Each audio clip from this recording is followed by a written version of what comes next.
Oh, there we go. Hopefully that's connected.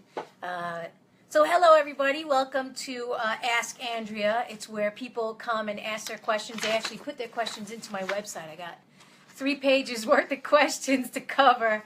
I'll try and get to as many as I can over the next, the next maybe 30 minutes or so. So for those of you that want to ask me a question, you can certainly ask me a question live, but I may not get to it because I have to get to all of these questions in 30 minutes. So the way to ask me a question is to go to my website, www.andreabeeman.com, and on the sidebar, there's a little area called Ask Andrea, and that's where all these people put in their questions. So I'm going to be answering these questions right now.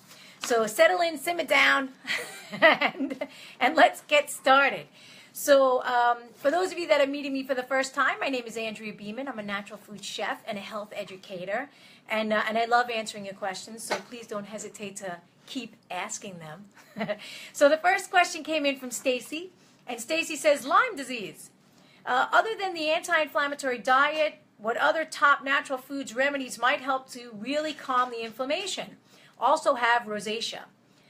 She's talking about a client. He was heavily on strong antibiotics as well as currently underwent an epidural in his back.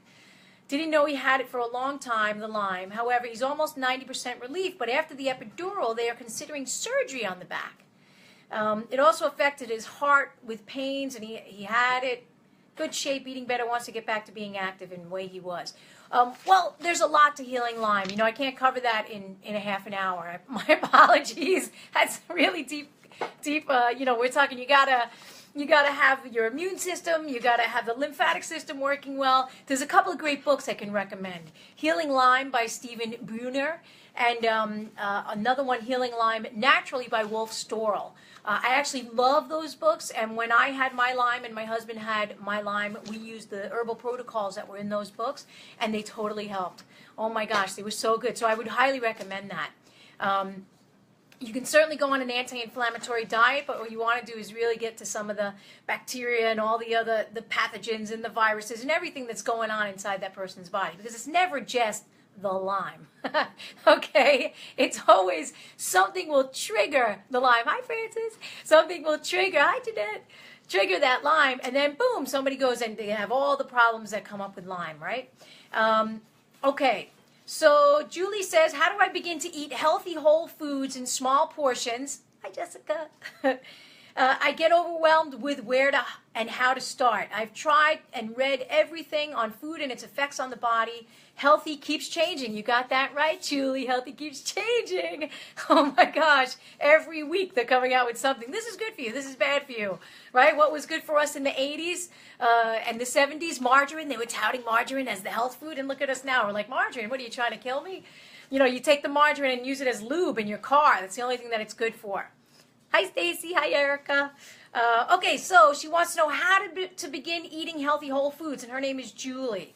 She says, I've been obese my whole life, dieting since 9, have type 2 diabetes, and I'm on all kinds of meds with side effects. I'm 60, and I'm completely thoroughly sick of dieting fads, restrictions on food and hunger. My weight has climbed 8 pounds, over 200, and I'm in the 5'3.5" club. Scared of gaining more. Point the way. Okay, the first thing you have to do is stop dieting. Go to my website, and in a little search bar, it looks like a little microscope, right? Put in stop dieting, and a blog will pop up, and it'll show you exactly the steps that you need to do to stop the dieting craziness, because it'll only keep you gaining more and more and more and more weight. Andrea says, I keep seeing turmeric as a spice that should be consumed, even in tea. Is it really good for everyone? Any concerns? Actually, Andrea, no, it's not good for everyone.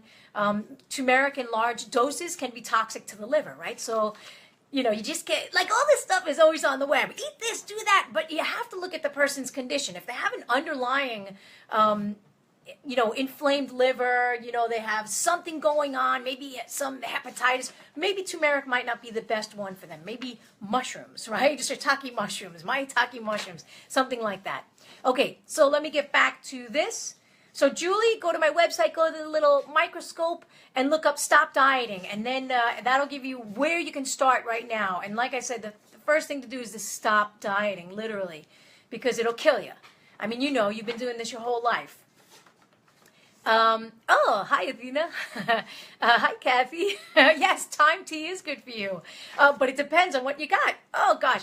You got to go to Ask Andrea and ask the questions, and then I'll ask her that. I'll answer them. I'll ask her them. Yeah, I'll ask Andrea. You put in the question, I'll ask Andrea, and I'll tell her to answer you. So go to my website and go to the feed, the Ask Andrea feed, put in your question, and I'll get to your question on the next live feed. Or I'll try and get to some of them, the live ones today, but I got 67 to get to, so hold on. I'm going to be talking 100 miles an hour. Okay, so Denise says, what causes the teeth to be sensitive to cold? Are regular dental checkups necessary, or is there a way that plaque can come off if you are eating the right foods? When the teeth become sensitive to cold, that's actually, according to what I've learned in Eastern philosophy and energetic medicine, that's actually connected to the kidneys. And it's connected to, you may have a cold condition inside the body, so anything cold is going to make you even more cold.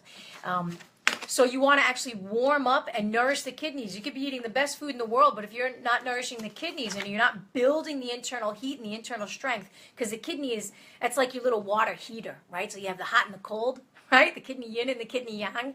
You're hot and cold. So if it's too cold in there, when you have something cold, you're going to get more cold. And it'll also affect your bones. So that's something to be conscious of. Deanna says, what's the website? www.andreabeeman.com. That's me. So you go to my website, you put in your questions, and I'll get to it on the next feed. I'll try to get, thanks, Stephanie, put in the feed. Thank you, Stephanie. Okay. So Lori says, hi, Andrea. Over 10 years ago, I was diagnosed with Graves' disease, along with Hashimoto's. I ended up taking the radiation pill, and I think it destroyed my thyroid. Yeah, that's the RAI. It kills the thyroid, so you're correct. I now take 112 micrograms of Synthroid. At that time, I broke out with a severe case of hives. Yes, and that's because both Graves and Hashimoto's are autoimmune. So it's one of the reasons why you broke out with the hives, because the initial condition was never addressed. They just radiated your thyroid. So, a lot of people with autoimmune thyroid disease they'll bounce between Graves and hyper and Hashimoto's and hypo and all that stuff. So the actual condition, which was an autoimmune condition, was never addressed. They just radiated your thyroid. So one of the things that you can do, now you no longer have a thyroid. So now one of the things that you can do is support your gut, right? Because, like over 70% of your immune system lives in the gut. And when you have an autoimmune condition, you've got to go into the gut. You got to go and you got to support that intestinal lining, support the mucosa down there. Mucilaginous foods are amazing. Like I had autoimmune thyroid disease too. And one of the ways for me for healing, part of my diet at the time, I was a seaweed girl. I was eating seaweed all the time, right? Because it was really calming the inflammation and nourishing the mucilaginous elements of the seaweed. The constituents were helping to soothe my inflamed gut. So that's one of the ways to heal an autoimmune condition, is to heal the gut. So she's still having all these hives and all this. She's on the Synthroid. She's breaking out with hives again. Now in 2017, so this is how many years later? My gosh, 10 years later. 2017, I'm still breaking out. It's so bad. I've been on and off prednisone. I was getting, wow, she's got a lot of stuff going on. And she's going also a rheumatologist. Oh my gosh. I had so much blood done. So maybe something's being missed. Could my body be lacking something? I'm hoping this new doctor can help me because the hives are controlling my life. I'm at the end of my rope. If you could give me your opinion on this, I would truly appreciate it. Yeah, like I said, you got to heal your gut. So, Lori, on my website, go to www.andreabeeman.com, and in the little search bar, put digestion, digestive health, digestion, and there's a webinar that I did on there that you could have access to. There's also a lot of blogs, and it'll show you how to start healing your gut, because 10 years is way too long to be suffering with this condition. And hives, oh my gosh, like you get the hive and then you get stressed out about the hive, you're going to get more hives. That's the way that it works, right? Because stress is going to be the trigger for that autoimmune condition, and your adrenals are already taxed. They're probably so tired right now. I'm sure you're exhausted. Okay. So Tina put in, she goes, Andrea, I so enjoyed meeting you on Monday night.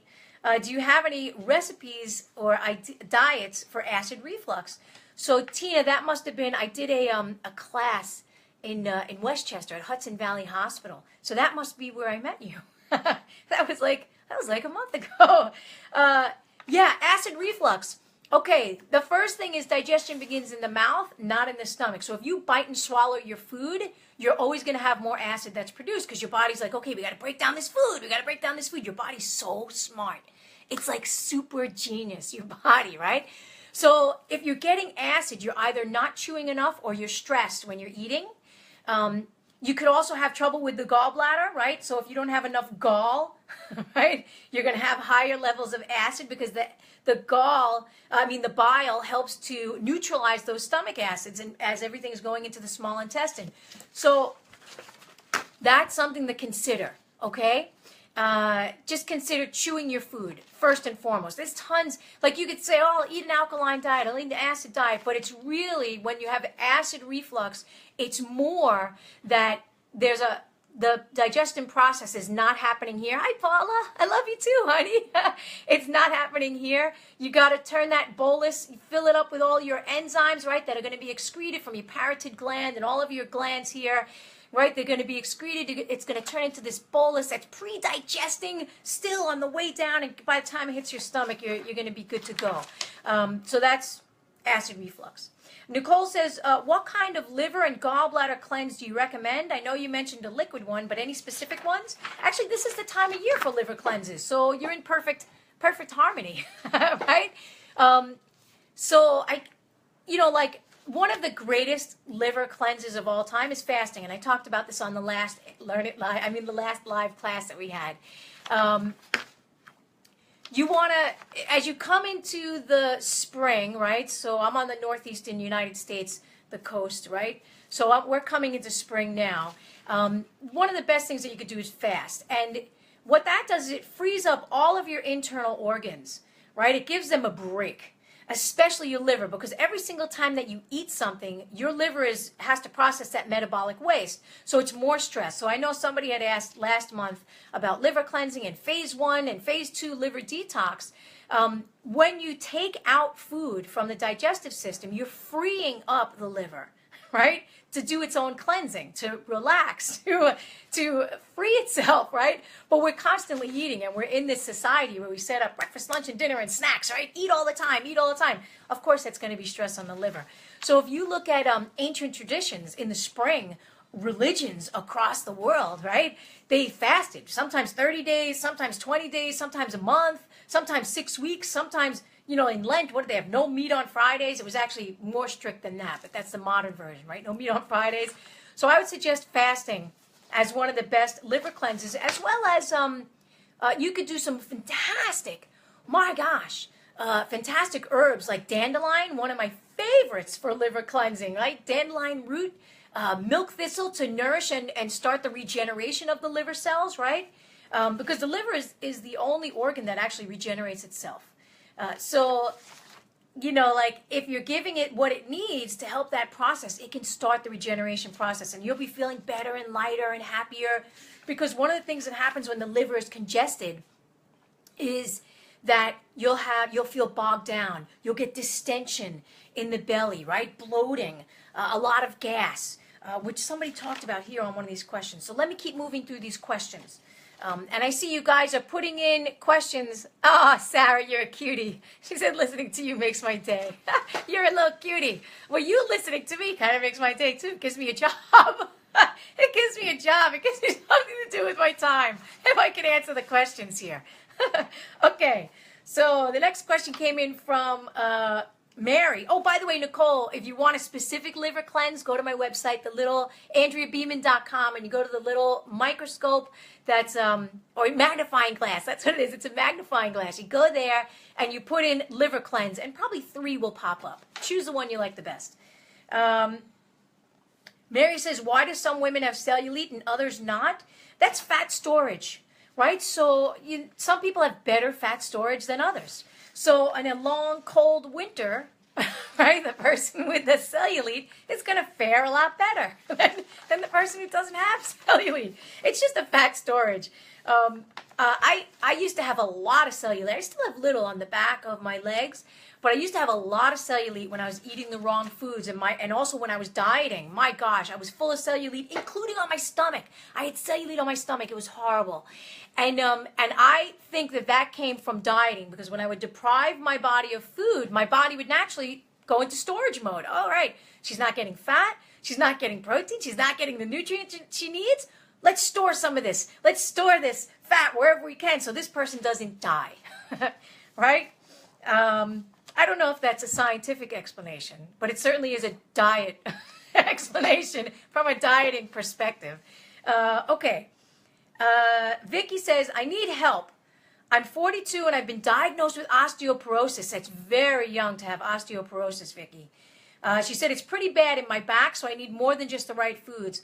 Are you aware of any herbal supplements or anything else I can do? Thanks so much. I trust so much that you say, and so much has worked for my family. You have a gift. Oh, Vicky, great. So at 42 with osteoporosis, I want you to go to my website. I just did last month a bone health webinar. I also did a bone health cooking class. I want you to start putting bone stocks into your diet on a daily basis, as well as nettle tea, right? Because nettle is mineral rich. Probably some marshmallow so that you can absorb, right? Because marshmallow has that salty, briny kind of, and mucilaginous kind of texture that help you absorb the nutrients better. It's not so much taking calcium supplements. That's not going to work. It's not going to help. You want to be able to put the minerals into the bones, right? Osteoporosis at 42 years old is way too young. So bone stocks, good quality fats, nettles, mineral-rich foods, all of that is really going to help. As well as exercise, right? So when you actually pound, like in the form of running, walking, strength training, when you're putting pressure on your joints and on your muscles and on your bones, right? When you're putting pressure, then your body can deposit minerals into the bones. Otherwise, you can't. So like, if you look at the studies done on astronauts, when they're in space for long periods of time, they lose bone density and they lose bone mass because they don't have as much of the, they don't have that hitting the ground all the time, right? They don't have that gravity, or at least that's the way that it used to be. I'm sure that we've had the technology now to give them some gravity up in space. I'm not really sure. But I know that they did tests on them, and they did come back. Whenever they came back to the Earth, they had lost some bone density. And part of that is because gravity will put the strength and the pounding that you need on your bones. Now, you don't want to pound them too hard. You don't want to break down all your cartilage and all that stuff. Okay. So Lisa says, or Liss, L-A-S-S, says, hi, Andrea. I recently wrote to let you know that after reading your book and making dietary changes, my TSH and T4 has dropped within range. Oh, great. Great. You're a cutie pie. Good job. She says, my recent bloods confirm that my FT3, that's the reverse T3, and the T3 are really low. I'm shedding hair, which is a side effect of too low T3. How can I increase these levels? Okay, so here you need more proteins, as well as reduce the amount of stress, right? So you know, like the T4 converts to the T3. You may think it's T3 to T4, but it's not. It's the other way around. It's the T4 to the T3. So you want to make sure you're getting good quality proteins and fats, but you also want to reduce the stress, because when the hair is shedding, it's usually 9 out of 10 times related to stress, high levels of stress, inability to deal with stress, which affects the adrenals, which will cause the hair to shed.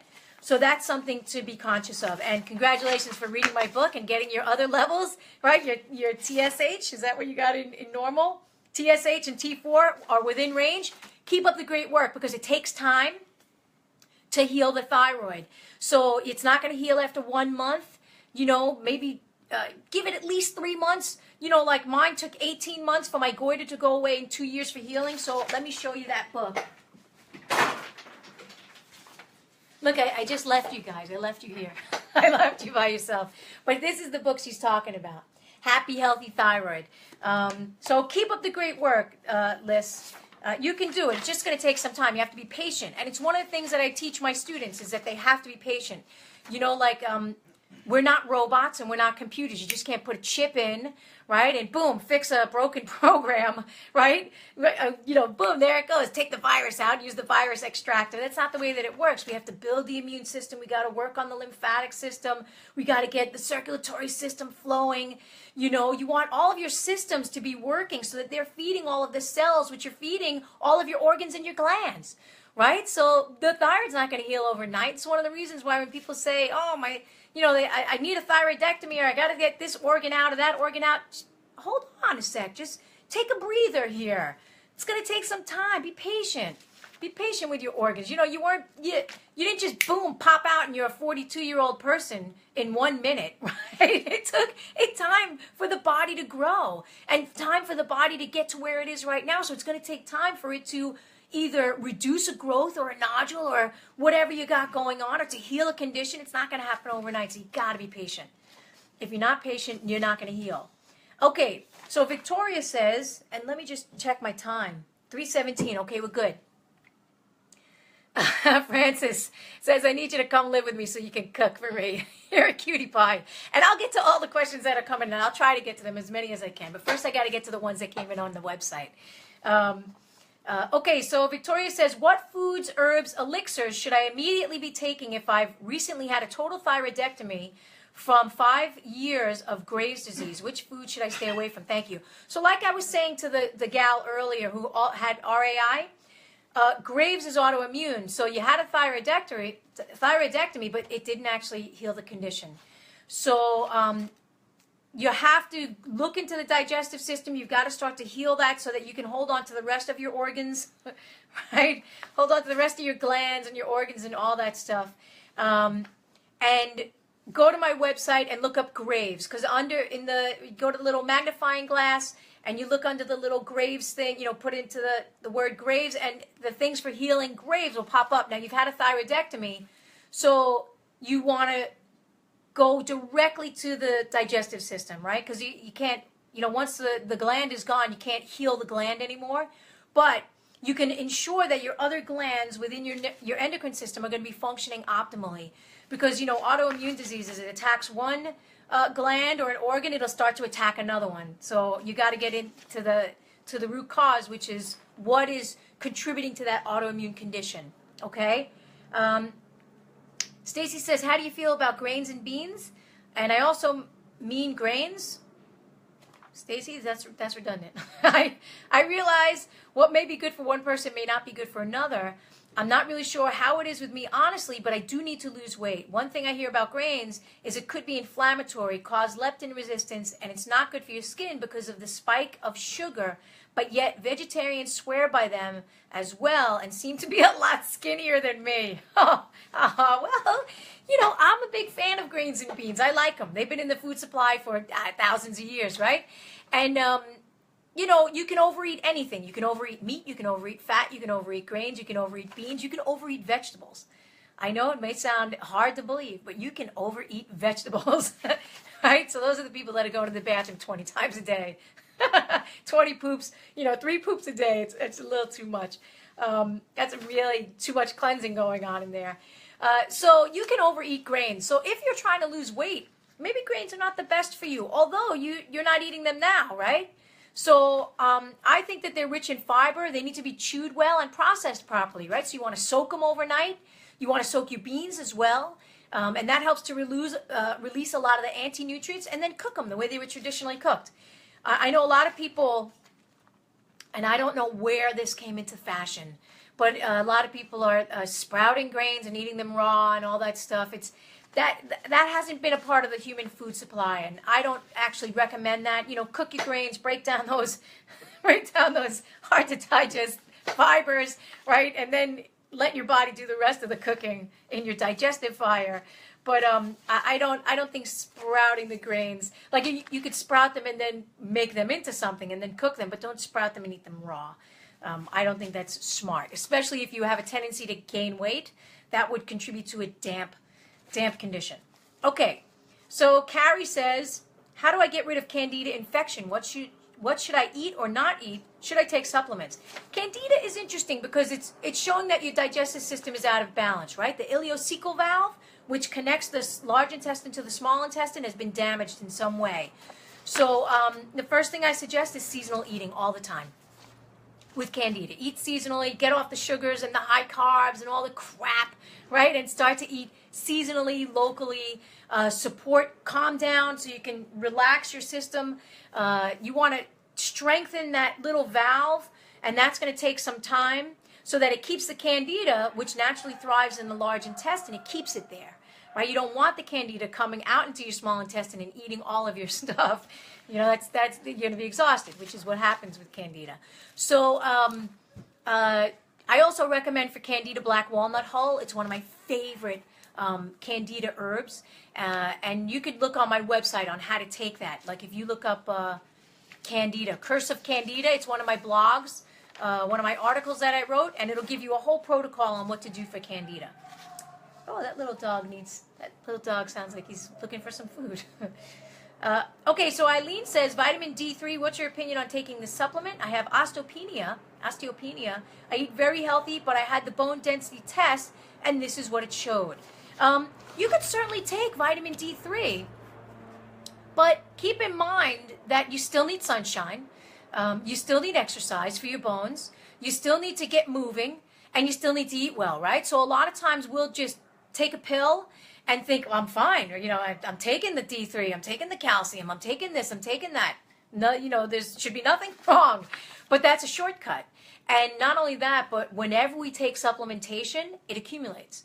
So in the 80s and in the 70s, they were telling women, you know, you need strong bones. You got to take your calcium supplements. And women were popping calcium like crazy. And what do we know today? The studies, right? You guys know. You know, you're smarties. You know, the calcium accumulating in the body contributes to higher rates of heart disease, higher rates of breast cancer. So we know that you can't pop all that calcium. It's not going to be digested properly. So you can certainly take the D3, and this is the newest fad, right? The newest thing that's out there right now. Everybody's going crazy for D, right? Take your D. Yeah. Okay, we just spent 40 years slathering sunscreen on ourselves, right? At least 40 years, 50 years slathering sunscreen, thinking that this, you know, the sun is going to kill us. It's the craziest thing in the world. We need sunshine.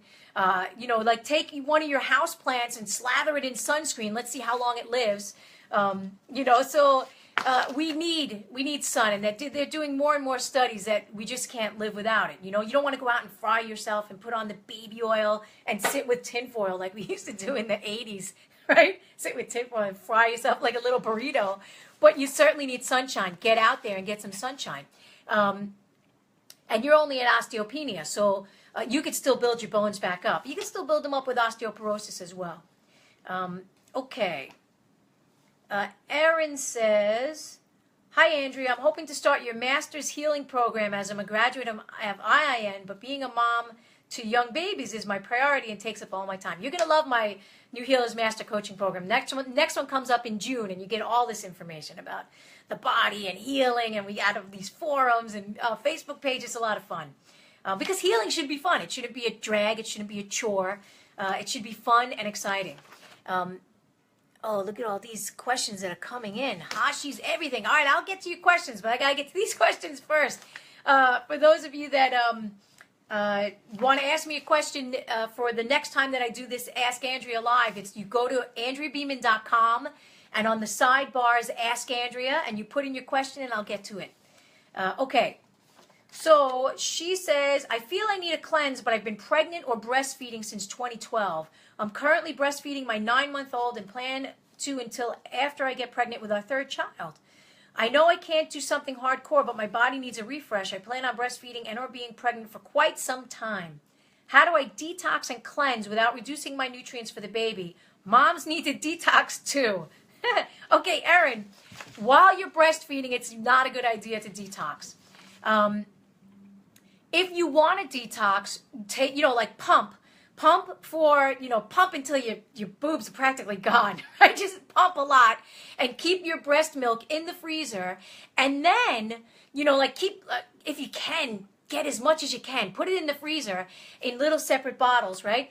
And then do a detox. Because you don't want to actually detox, because all of the whatever you're detoxing goes back into your blood, and you know your blood is creating your breast milk, right? So you don't want to do that while you're pregnant. And yeah, you're right. Moms need a detox too. So that's something to keep in mind and to consider as you're breastfeeding your kids. Just get a pump and start to pump as much as you can, right? Every day, pump, and then do a 2-week cleanse. I mean, maybe even a 3-day cleanse. You don't even need that long. 3-day window of some type of liver detox. Go to my website and look for liver detox or liver cleanse. 3-day window, and then for 2 days after you finish that window of cleansing, you don't want to breastfeed your kids as well, because you want all of that to have its cycle through your system, get out through the digestive system, through the urinary system, through however the toxins are going to leave your body, right? You want them out. So, yeah. And, congratulations on all your babies. You're creating a whole baseball team. What do you got, 3? What's in a baseball team, 9? You got 6 more to go. 6 more to go. You'll have your own team. Okay. Sandy says, occasionally my cheeks, especially the left one, will get red and sometimes hot feeling. I'm 63 years old. What causes this and what can I do to prevent it? Okay. Cheeks getting red are showing that there's heat in the lungs, right? So this is related to your lungs, this area. So when these get red and hot, so it could be some inflammation, could be an allergy, it could be a pathogen that came in, right? And your body goes into attack mode. So you want to first boost your immune system, but then you want to cool down the heat a little bit. One of my favorite things for cooling down heat, especially liver heat that rises into the chest, is motherwort. Classic motherwort tea. It's one of my favorites. It's very, very bitter. It should clear your heat in no time. Take it for 3 to 5 days. I would take it every day. I think every mother and grandmother and woman should be taking motherwort, as well as men. My gosh, it's such a good one. It's got that bitter, right? Everybody's like, kale. Yeah, it's bitter. It's fantastic. Try some motherwort. It's even more bitter. The Lord have mercy. Okay. Anne says, hi, Andrea. I recently watched your Learn It Live video on healing Candida. Oh, that's great. And I was wondering what types of winter vegetables you consider appropriate for the early stages for fighting Candida. I'm trying to eat seasonally and locally, but most winter veggies are starchy. What's your insight? You could get a lot of winter vegetables that are not starchy. So, that Learn It Live class, for those of you that are interested in learning how to cook for illness, you could go to Learn It Live /Andrea Beeman 1. Right? And that'll take you to all of my classes, the liver cleanse classes, the kidney classes, Candida class, the bone class for those gals that are suffering with osteoporosis, the bone health class. And that, oh, thanks, Judith. A little curly. She said I had nice hair. Right? So you go there and you get all those classes. But in the meantime, there are lots of non-starchy winter vegetables. All of the cruciferous, all of them. They're all non-starchy, right? Broccoli, cauliflower, cabbage, kale, bok choy, every single cabbage, right? So there's like 27 different cabbages. So those are all non-starchy. Onions, garlic. These are all fantastic foods when you're in the beginning stages of healing Candida. Because, and you can certainly have, I would suggest some starches, you can have winter squash. Just don't have a big, gigantic thing. Don't have a whole bowl of winter squash. It may not be the best. It's certainly better than a candy bar, but it may not be the best. Okay. Deanna says, I've been reading a lot about kefir, kombucha, and cultured veggies. Are these good for your thyroid? If so, how much and how often should I consume them? If they are not good for you, why is that? Well, that's a big question, right? So it's not necessarily that kefir, kombucha, and cultured veggies are good for the thyroid. It depends on your condition, right? So if somebody has an overgrowth of Candida, then so much fermented food may not be good. They may need just a quarter cup every day, or a little, like 2-3 tablespoons every day. Kombucha is a new strain, right? It's a fungus. It starts with a mushroom. It's called I want to say a kogi. Scoby, thanks, honey. Scoby, your Scoby thing, right? So it's a new strain. So I like kombucha, but I've had lots of clients that when they have kombucha, they get dizzy, right? So that could mean that there's too much toxin in there for them, or their liver is not feeling good with the kombucha. So if you have your fermented foods and you get dizzy afterwards, then your body can't process that amount of ferment. So with someone with thyroid disease, their liver is already compromised. So that's that's one of the reasons why with my thyroid program, as well as what my thyroid students, I always tell them they got to do they have to do a liver cleanse. You know, they have to do it. They have to do it once a year. You know, if they want, they can do it twice a year, but once a year is ideal, and this is the time of year for it. Okay. So, Ursula says, how can I make my lungs stronger during the wintertime? Well, we're moving into spring now, so your lungs are naturally going to be freed up from all of this stuff. And how we doing on time? 3:31, we're good. Everybody's still here? Good. You can go to my website, AndreaBeeman.com, and look up lungs, because there's a whole thing for you to do for lung health. And, you know, like right now, like I said, we're moving into spring, so a lot of those things are going to start to dissipate, right? So a lot of the foods for building lung are any of the white foods. Tofu, great for building lungs. It's a good quality protein. Lung strength, right? Garlic, leeks, onions, any of the radishes, right? Anything in the radish family, because they help to disperse stagnation, right? So they'll clear up any lung congestion. So there's lots of stuff that you can do for your lungs. Like there's also ginseng for the lungs, like Prince Sang. It's a ginseng for the lungs. It helps to strengthen the lungs. Mullein leaf is another it's an herb for lungs. It helps to build the lung strength as well. So there's a lot you could do for the lungs. Denitza says, I live in Germany and I have problems with my liver. Currently, as a result of blood analysis, my liver values are quite high and my CRP is high as well. I'm in very early pregnancy and I do have some kind of flu and virus infection with complications regarding my sinusitis for almost a month now.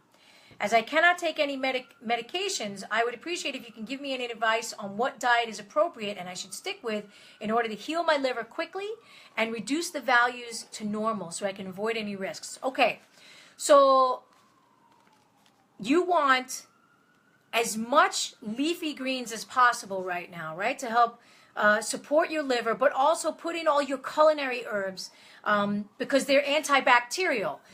They also help, you know, like if you have some type of infection. So somebody had said earlier about thyme, using thyme for health, right? So use thyme, use rosemary, use basil, use oregano, but use them in your food because that will help with the bacterial infections, right? So any infection that you have. I wouldn't, like, because you're pregnant, you also want to be careful of not doing too much, like don't do any cleansing. Like I was talking to the other gal earlier, don't do any cleansing while you're pregnant. But certainly you can support yourself and take sugar out of your diet. So you're going to be craving sweets and building foods while you're pregnant. And sugar is one of those, it's a builder, right? So people eating too much sugar, they tend to get very heavy. Try not to have sugar, but have lots of good quality sweet foods. Squashes are a good quality sweet food. Onions. I know nobody thinks of onion as sweet. Francis says, does it matter if you use fresh or dried herbs? You can use either of them. Like fresh has more essential oils in it, and the dried has less of the essential oils. So a lot of the oils are great for really bringing down that bacterial load, bringing down infection. And also Sherry said, what about essential oils for thyroid, right? So with essential oils, that's one of the reasons why I recommend the herbs and the foods rather than the oils for eating, because essential oils are hard on the liver. Like those concentrated essential oils are very, very hard. Oh, thanks, Jeanette Scobie. Thanks for putting that in. The essential oils can be hard on the liver. They can be toxic when taken in large quantities. So they can contribute to other stuff that's going on. So I know people are just taking essential oils internally, but there's ramifications with that. You know, it's a very concentrated form of oil, and your liver has to process that. So you'll know that you're taking too much essential oil if you start to get like MS symptoms, right? Which is multiple systemic symptoms that are going on. Pains, various pains around the body. Dry in the eyes, also a sign that your liver is having too much it can't process as much as it needs to, right? So be careful with essential oils. Use them externally on your body with a carrier oil. Use them in a steam. Take extremely low doses only if you're going to do them internally. Extremely low doses, like I wouldn't even recommend them internally. We need to have a little more experimentation with that, right? So the people that are dropping off early, kicking and dying, right? I think I'm going to run out of video here. Let's see. It says storage is almost full. I don't know what that means. Okay, so if I run out of video, then I'll have to get to the questions next time. Okay. No, that already. Oh, yeah. So Zoe says, I live in Greece and I'm planning to visit New York on 3/21/17 and I will stay till 3:30. I'm wondering if I could attend your evening workshop on 3/24 from 7 to 10. May I attend this workshop without pre-reservation? That workshop is at the Open Center, the New York Open Center. It's about thyroid disease. Yes, you can attend without pre-reservation, but make sure that you call 5 days in advance or 3 days in advance, because once it fills to capacity, they're going to close the registration down. So I haven't even started promoting that class yet. You must have been on my website. It's a Naturally Healing Your Thyroid class, and it's at the New York Open Center. And you could go to my website on the events area, and you can see that class. But yeah, you can totally attend. But definitely call in advance. Call a week before and say, hey, how's the capacity on that class? Am I going to be able to get in? That'll be a fun class. Okay. So Anne says, I've been following a Candida diet and I'm wondering how crucial it is to not eat vinegar. I consume apple cider vinegar. I've read that all other are not okay with fighting Candida. I love mustard and vinegar in general. Is there something I should actually avoid? And go to my website and go to Candida, right? You'll go to www.andreabeeman.com and in the search bar, put in Candida and it'll pop up for you what you need to do. Suzelle says, I have a sty bump on my right lower lid. I've tried countless remedies. It's been there for 5 months. I've had frequent insomnia and no energy in the AM. I am low thyroid. And low adrenal, postmenopausal, and have Lyme disease. Wow. I've lived through much stress and have recovered greatly, but still a lot more to go. I eat organic, non-GMO as much as possible. I love your books and DVDs. Okay, so for the sty, here's what I want you to do. This is a great remedy. I want you to get castor oil and put it into a little dropper. And before you go to bed at night, I want you to drop the castor oil into your eye and sleep with it. And do that for about a week, and that should clear up the sty.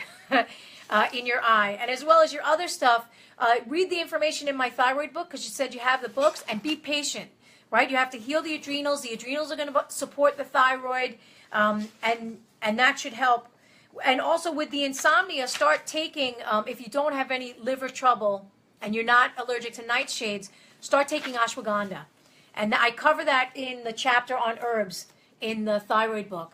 So that should help you sleep. Take it during the day. Take it 2 or 3 times during the day. It should help you sleep at night. Because the insomnia, whenever you have insomnia and you cannot sleep, all of your healing processes will be either slower or they won't be happening, right? Because when you sleep, that's the time that your body starts to regenerate and starts to heal. So if you're not getting adequate sleep, then it doesn't matter what you're eating. It doesn't matter what's going on. If you're not getting to sleep at night and you're not getting into that deep rejuvenative sleep, it's very hard to heal illness. So like when people come to me and they say, I have this condition and that condition and I'm also not sleeping, the first thing that I do is I get them to go to sleep, right? Either they're going to take passion flower before bed, or a strong cup of chamomile tea, right? Or get off the stimulants during the day, but they have to get to sleep at night. Otherwise, they're not going to heal anything. And I feel like my chair is really too low. Oh, it was too low. Oh my God. Yeah, because I'm looking all the way down here at the comments coming in. All right, I'm better now. Oh, thanks. I just gained a couple inches. Okay, Deanna, and I have like 5 more of these questions, and then I'll get to some of the live questions. How we doing? Holy cow. All right, we got to go. Deanna says, I work out in the mornings. It's a short workout, but I always feel like I'm going to vomit afterwards. Oh, my God. Are there foods I should eat before the morning workout, or should I not eat before the workout? Okay. If you work out in the morning and you feel like you're going to vomit, then you have not digested your food. that means that you're either working out too close to when you eat, or you're eating the wrong food and it has a slow, it's not being absorbed quickly, it's being absorbed pretty slowly in your body, and you're vomiting, right? So I would suggest either do not eat before you work out and then have a nice nourishing meal after you work out, or just have like a little juice, right? A little juice or an apple or something light so that you have some energy to go and work out. So you're not going to die from working out on an empty stomach. You'll actually burn a little more fat when you do that. But if you have adrenal fatigue, that can also contribute to wanting to vomit after you work out. Annabelle says, I have autoimmune hepatitis. Do I treat the liver, which is also being attacked, or support the liver? I'm not quite sure which way to go. That's a great question. Anytime that somebody has hepatitis, I always recommend, oh gosh, there's so many more. All right, we'll get to these and then we're done. I always recommend mushrooms, right? Because mushrooms are fantastic for the liver and supporting the liver, right? Shiitake, maitake, reishi, turkey tail, all of these, like the maitake and the shiitake, you can put in your food, put them into stir fries, right? Eat lots of greens to help support the liver. Cilantro, parsley, kale, collards, all that is liver supportive. And then for regenerating the cells, I was talking about milk thistle earlier, right? It's one of my favorites, milk thistle herb. So get it into your diet. Okay, Angelica said, I heard kale and broccoli are not suitable for women with thyroid disease, specifically hypothyroid. Is that right? Actually, Angelica, kale and broccoli are fantastic for women with thyroid disease. Just don't eat them raw, right? And if you have a high iodine diet, right? If you're eating a lot of fish and you're eating good quality iodine-rich foods, then you can eat raw kale and raw broccoli. So one of the problems with raw kale and broccoli is that they can inhibit the uptake of iodine. But if you're already eating a lot of iodine, seaweed and seafoods, then you don't have to worry so much about that. But if you have a thyroid condition which is autoimmune and you have trouble with the digestive system, you don't want raw kale and broccoli because it's hard to digest. You actually want heat and fire to break down that cellulose fiber so you can absorb more of the nutrients. Okay, so Denise says, I have a dry occasional cough that won't go away. It's been about a month. There's no pattern. It comes and goes. It feels central rather than in the lungs. I have no cold or mucus. Okay, so a dry cough is indicating that you have a dry condition. So you need mucilaginous foods, right? So what can you think of that's mucilaginous, right?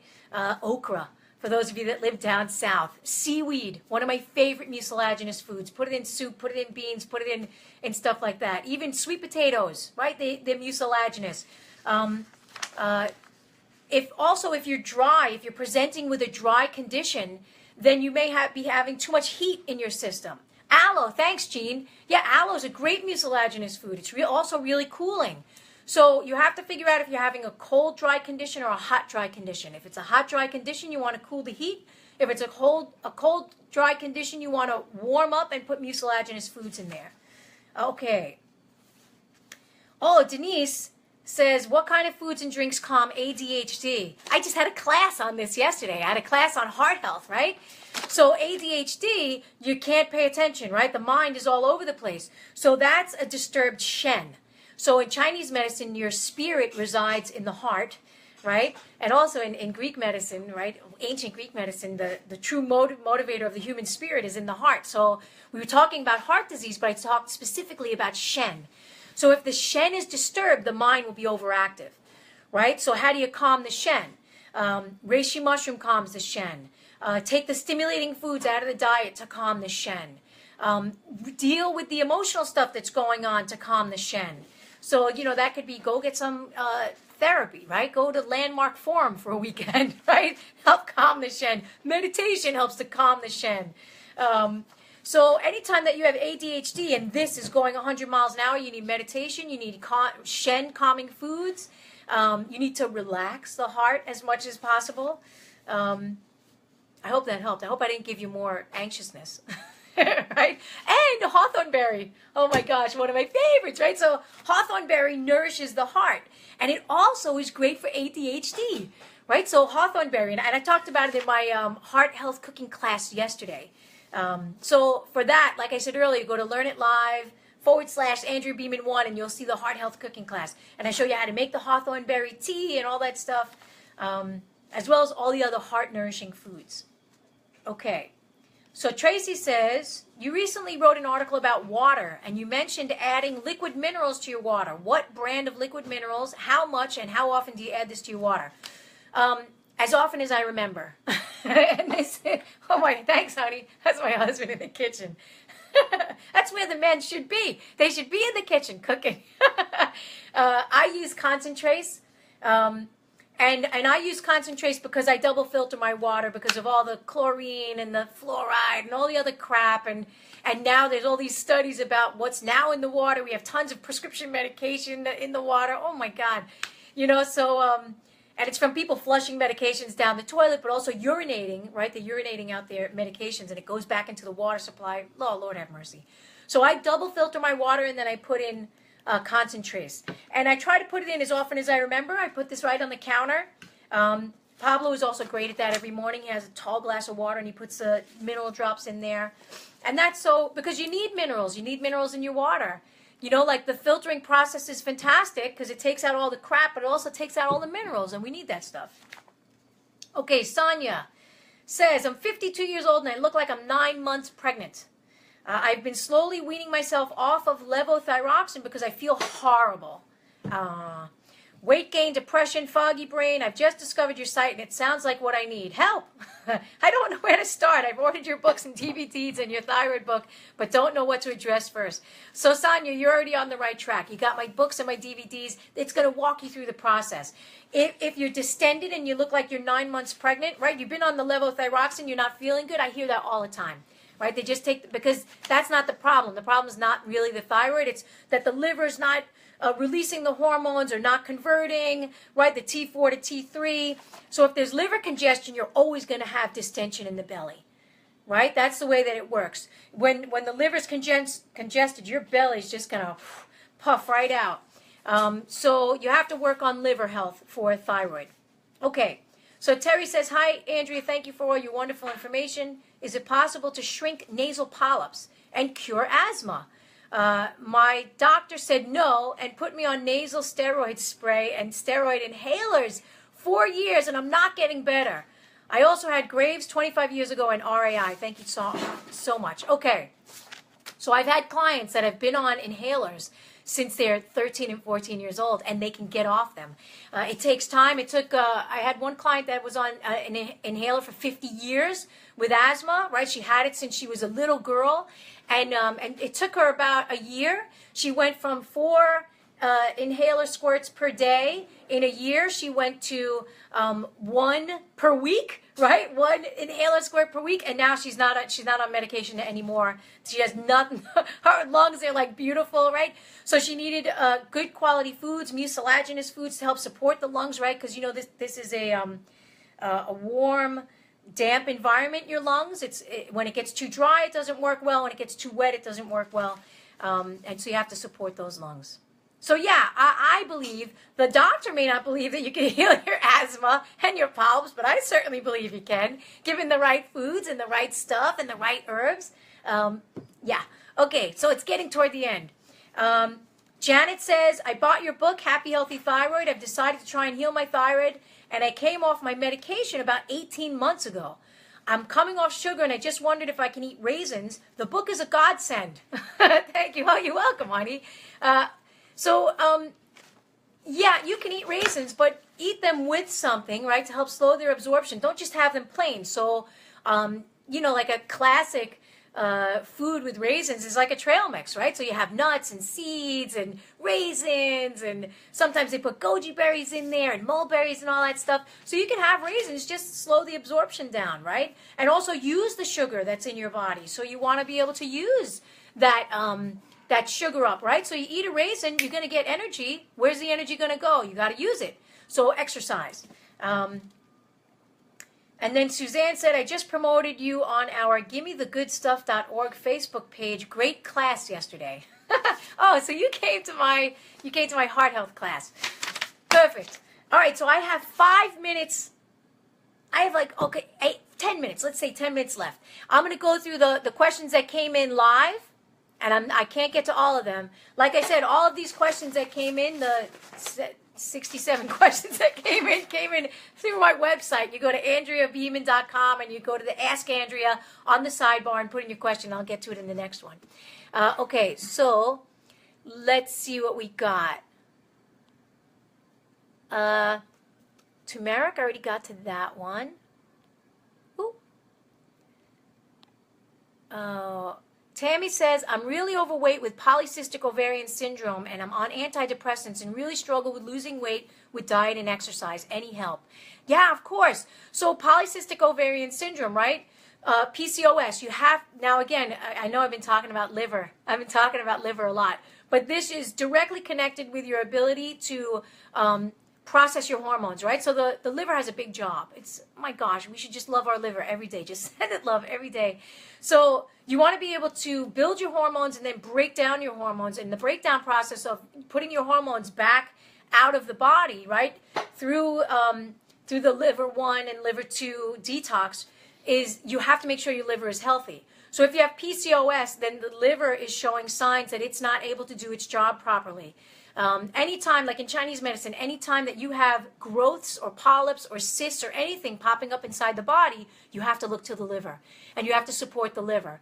And also reduce your sugar, reduce your amount of sugar and grains and carbohydrates and all that stuff.